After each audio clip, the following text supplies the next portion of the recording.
lot of people want to know how many people have been evacuated and how many homes have been damaged. And I'm sorry to say it is too soon to tell that information. Yesterday, we spent the day, our local firefighters and partners up there with state assets, doing what we could to evacuate people and try to move this fire away from communities. As you know, saw yesterday, smoke was very thick, so we had no air assets because of the wind, and we can't get aerial surveillance until that. Today, we're doing firefighting from the air and mapping this area. We know that one of these fires is going to be at least 850,000 acres, and then trying to go back and do damage assessments in those is our next priority after life safety and stopping the growth of these fires. Many of them still are uncontained or only have single-digit containments. So instead of counting the number of homes lost, what we're devoting our resources to is trying to prevent any other homes from being lost. You know, I think the sheer size and scope of these fires in the Panhandle right now, along with the weather conditions, we're having better weather today than yesterday. We'll have better weather tomorrow. I think Friday and into the weekend, you're going to start seeing some adverse weather conditions come back to us. I don't want the community there to feel a false sense of security that all of these fires will not grow anymore. This is still a very dynamic situation. We had a great response from the community yesterday when they were asked to evacuate. They did. We believe that saved lives. And we don't want people going back if the evacuation orders are still in place.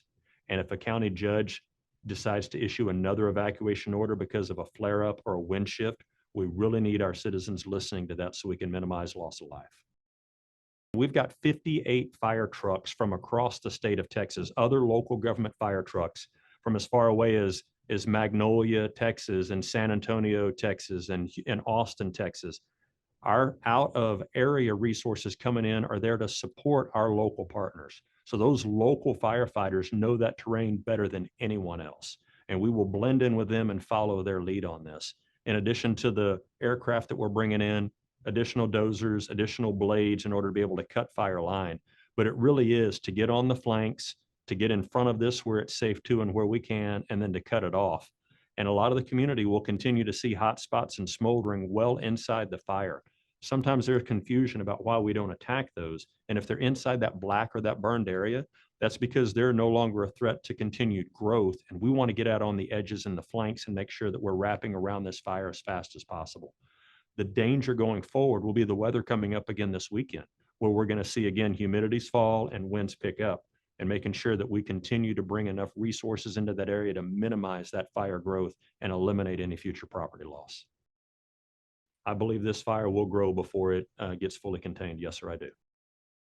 So we do, the shelter numbers that I've had have been broken out by county. I think that number is a relatively low number compared to the acreage that's burned right now, but we see this a lot. We see this where people will not go to a shelter, they'll go to a hotel or a motel, or they'll go stay with friends and family. So I don't think you can equate people in shelter to those that are actually displaced right now.